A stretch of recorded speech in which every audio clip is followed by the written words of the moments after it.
Patuloy ang paghatid ng ayuda ng Department of Social Welfare and Development o DSWD sa higit 100,000 pamilyang apektado ng habagat. Kabilang sa tulong ang mga pagkain at non-food items habang nag-aabot din ng pinansyal na ayuda sa mga pamilyang nawala ng mahal sa buhay. Nagbabalik si Floyd Brents.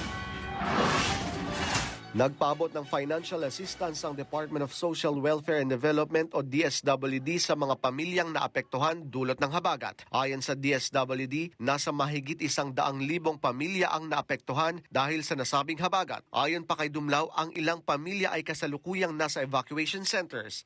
Ang bilang po ng pamilya na pansamantala nanunuluyan sa mga evacuation centers na ito ay nasa mahigit 2,200 na pamilya o ang katumbas niyan ay mahigit 7,300 o mahigit 7,300 na katao.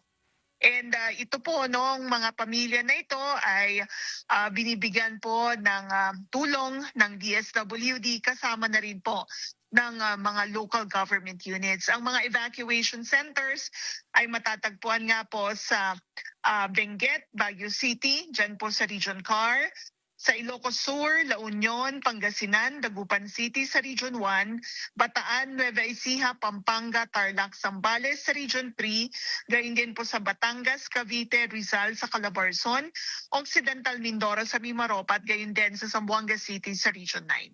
Nagpaabot na rin ng food at non-food items, gayon din ng tig 10,000 pera ang lokal na pamahalaan sa mga pamilyang nawalan ng mahal sa buhay. Hinihintay naman ng DSWD ang kumpletong incident report para maendorso ang mga apektadong pamilya para sa karagdagang assistance to individuals in crisis situation. Sa ngayon, patuloy rin ang relief operations ng DSWD sa mga lugar na naapektuhan ng Bagyong Luis at Maymay. More than 10 million pesos worth of humanitarian assistance na ang naipahatid ng DSWD. But gaya nga po ng nabanggit ko, nagpapatuloy pa rin ang ating isinasagawa na pagtulong sa iba't ibang lokal na pamahalaan para ma-augment yung kanilang resources at agad po nating mai-provide yung kanila pong pangangailangan. Sapagkat ito po ang utos ng Pangulong Marcos Jr.